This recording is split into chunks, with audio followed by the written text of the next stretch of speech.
Gospod župan, leto 2025 je za nami. Kaj je prineslo Zagorju in s čim ste najbolj zadovoljni v tem letu? Ja, kot sem rekel v obisku predsednika Vlade Republike Slovenije v Zagorju, da so prišli med občine, med zvezdami v slovenskem prostoru. Tako da zvezda slovenska je rojena. To niso zgolj besede, ampak to podkrepujemo tudi z dejanji. Vsekakor je največja pridobitev ta kolesarska steza, vključno z 3 mostovi na regionalni cesti, potem vodni zbiralnik, ki bo zagotavljal 6000 ljudem neoporečno pitno vodo, kar pomeni, da je več potrebno prekuhavati. To ni nadstandard, to je tisto, kar pripada občankam in občanom občine Zagorje ob Savi. Pridobili smo gasilski poligon, ravno v teh dneh tudi najmodernejši avto za reševanje v času poplav, popoplavnem času, in to pomeni, da pokrijemo ta osrednji del Slovenije. Seveda tukaj ne gre samo za materialno obliko, ampak gre za to, da dajo priznanje tudi mojim gasilkam in gasilcem, seveda pa to za širšo uporabo. Sanirali smo v višini skoraj 2 milijonov tudi 3 velike plazove, Razpotje za javno razsvetljavo, potem Škendrovec, Mošenik, kar pomeni, da vlagamo tudi v obrobne krajevne skupnosti. Gre za velike vsote, ampak na koncu pomeni, da ščitimo tako individualno lastnino kot lokalno prevoznost. Pika na i dogajanja, kar se tiče sanacij plazov, je pa vsekakor tudi sanacija največjega plazu nad avtobusno postajo Prečna pot, katere investicija naj bi se zaključila v letu konec 2027 oziroma v letu 2028. Pogodba je podpisana, sredstva tudi zagotovljena, tako v občinskem proračunu kot v načrtu razvojnih programov. Seveda najtežja zgodba, vsaj zame osebno, je bila zgodba okrog pravičnega prehoda, kjer se je zgodba zelo spolitizirala, in če ne bi takrat bili v lokalni skupnosti močni, ne bi pridobili in izvedli projekta v obrtno cono Kisovec-Loke 2. Dobili smo tudi projekt Preplet. Prvo smo odkupili Partizan, da smo ustvarili pogoje, da lahko kandidirali, in ta preplet pomeni, da vključuje vse osnovne in pa srednje šole, Hrastnik, Trbovlje, Zagorje, Litija, Šmartno, okrog 700 učiteljic in učiteljev vključeno v ta projekt, ki bo v Partizanu tudi drugo leto zaživel kot osrednja točka tega prepleta. Gre za sredstva iz dogovora za razvoj regij, strogo namenska, in pa tudi sredstva iz pravičnega prehoda.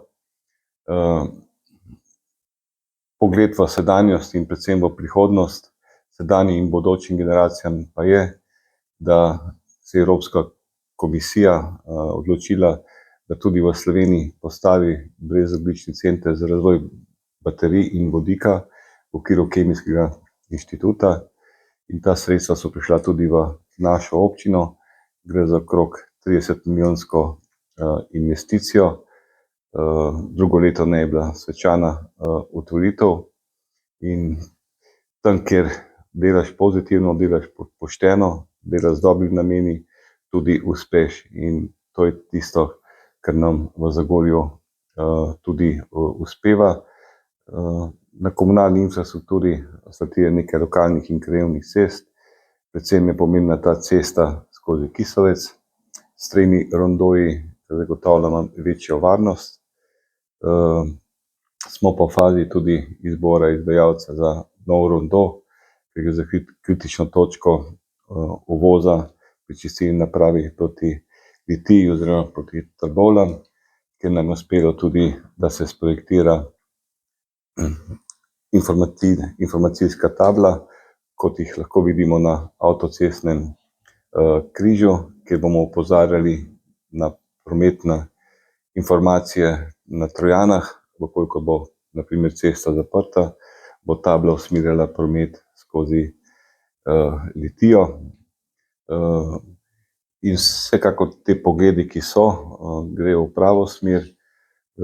Mi se lahko pohvalimo tudi s tem, da smo bili uspešni na 2 razpisih Ministrstva za šolstvo, kjer smo pridobili sredstva za dozidavo osnovne šole dr. Slavka Gruma, šolo s prilagojenim programom, potem sredstva za prizidek osnovni šoli Toneta Okrogarja.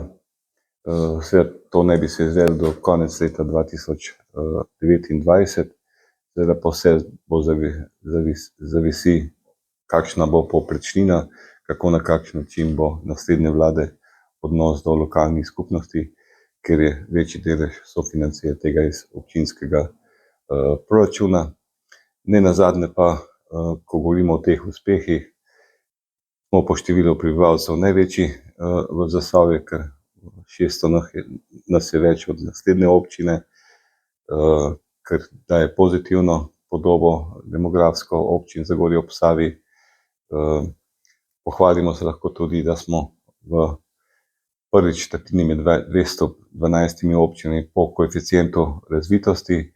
Seveda pa bolj si razvit, manj dobiš od države za upravičene stroške pri investicijah.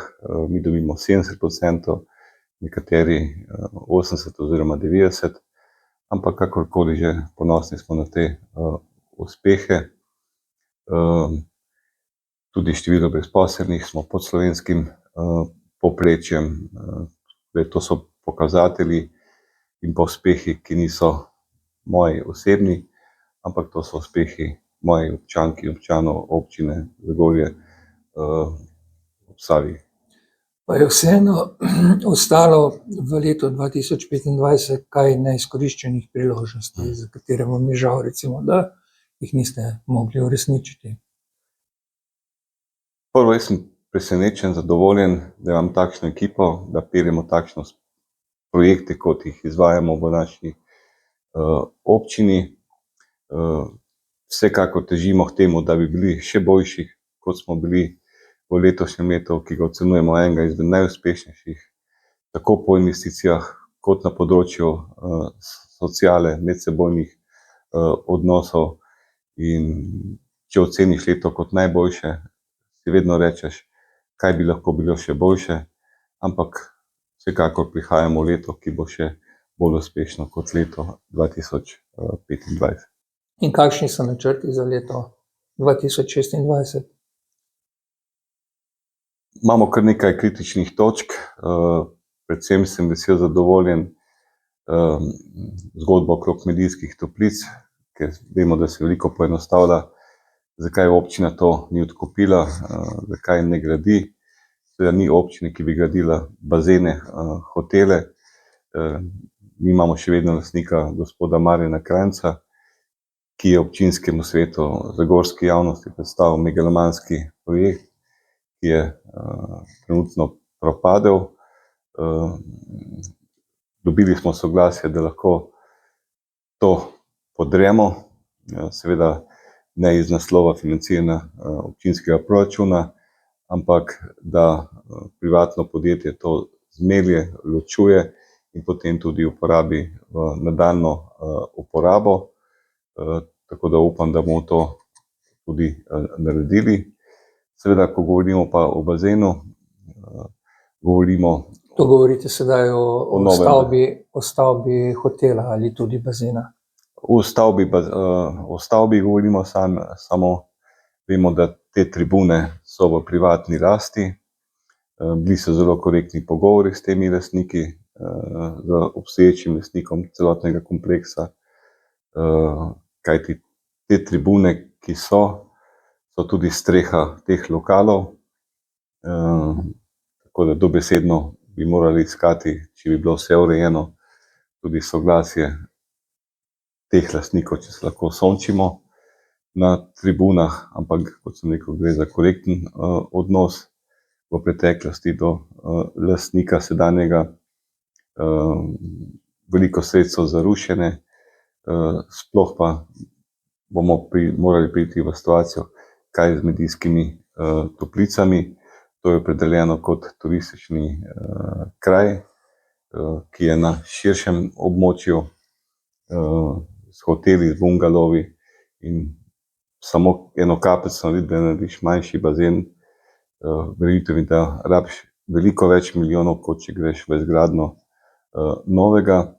Tako da mi gremo v teh dneh tudi javni natečaj za bazen Selo, ker Zagorje rab ta bazen. Mi smo takrat ta bazen zaprli zaradi slabe infrastrukture, ni bilo tudi vode v takih količinah, da bi lahko ta bazen funkcioniral. Zelo so spremenili kriteriji in takrat je bil dogovor, da se Medijske toplice odprejo, da se bazen ne podvaja, in tudi tak dogovor je bil z gospodom Krajncem, ampak na žalost je ta zgodba propadla in Zagorje, najmlajši, ki si ne morejo privoščiti več tedenskih dopustov, da dobimo ta kompleks. Seveda sam natečaj pa opredeljuje potem v nadaljevanju tudi možnost samega pokritega bazena, kajti mi ne bi tudi do tega predela prišli za toplo vodo iz naše kotlovnice. Potem pričenjamo tudi z javnim razpisom, kot sem že uvodoma omenil, za preplet za obnovo Partizana. Nova kolesarska pot od glasbene šole do odcepa proti Ravenski vasi, ki je država opredelila to kolesarsko pot, ta vzpon, kot državno kolesarsko pot. Tako da ta problem ne bi bil do poletja drugo leto tudi rešen oziroma vzpostavljena nova kolesarska pot, vključno z novo kolesarsko potjo od Ribnika pa do Evroparka. Pridobili smo tudi strogo namenska sredstva za obnovo Evroparka z nadgradnjo.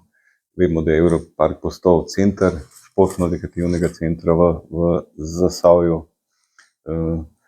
Seveda pa zelo pozitivno, kar ocenjujem, da bomo pa drugo leto v okviru obrtne cone Selo, kjer je tudi za evropski projekt, za evropska sredstva, odprli kar 4 do 5 novih podjetij, kjer se to že vidi, in ta nova delovna mesta največ štejejo, ampak to je tisto, kar vedno pravim, občina ustvari pogoje, na koncu so pa investitorji tisti, ki to izvedejo, in jim samo lahko rečem hvala, da so sledili tudi našim pogodbenim obveznostim, ker do konec leta moramo 70% obrtne cone zapolniti, drugače bi morali sredstva vrniti, in to so zgodbe, ki nas peljejo tudi naprej.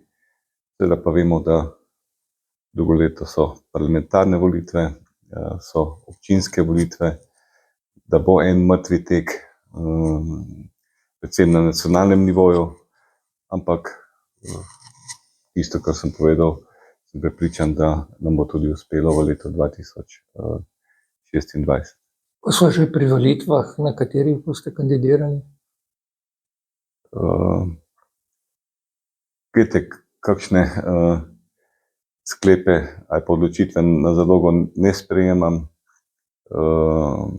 Dolgo sem že na občini, za nekatere predolgo, ampak kakorkoli že, v 8 mandatih povprečno skoraj 80% v prvem krogu ti daje energijo za sedanjost in tudi za prihodnost, ampak kot sem rekel, karte se bodo odprle v naslednjem letu. Čas je za razmislek in odločitev, ki bo sigurno moja in pa tudi v okviru moje družine. Kaj bi zaželeli ob prehodu v novo leto, občankam in občanom občine Zagorje? Predvsem lahko rečem, da brez njih ne bi imel takšne energije. Sam pravim, da sem na višku energije, in če ljudje sprejemajo tisto, kar delaš, predvsem sem vesel in ponosen, da niso v tem letu nasedali na razne anonimke, ker je bilo tudi težko obdobje za mene osebno. Tisti, ki me pozna, ve, kaj me najbolj boli, in s to podporo lahko rečem samo hvala. In če imaš takšne občanke in občane, kot jih imam jaz, je prijetno lahko biti župan. Tako da vsem tistim, ki me podpirajo, ki me ne podpirajo, vse to združujemo in nas dela še močnejše, in lahko samo rečem hvala in zaželim lepe božične blagoslovljene praznike, dan samostojnosti, in pa v letu, ki prihaja, naj ta zvezda, ki je rojena v slovenskem prostoru, delček te pozitivne energije prinese tudi v njihove domove. In naj se vsakdo zaveda v občini Zagorje ob Savi, da nihče ni sam, in tisto, kar sem dobrega storil, naj ohranijo, kar je bilo nenamernih napak, naj pozabijo, in naj gre ta pozitivna energija naprej v naši prijetni Zagorski dolini. In to vse dobro vam želi vaš župan Matjaž Švagan.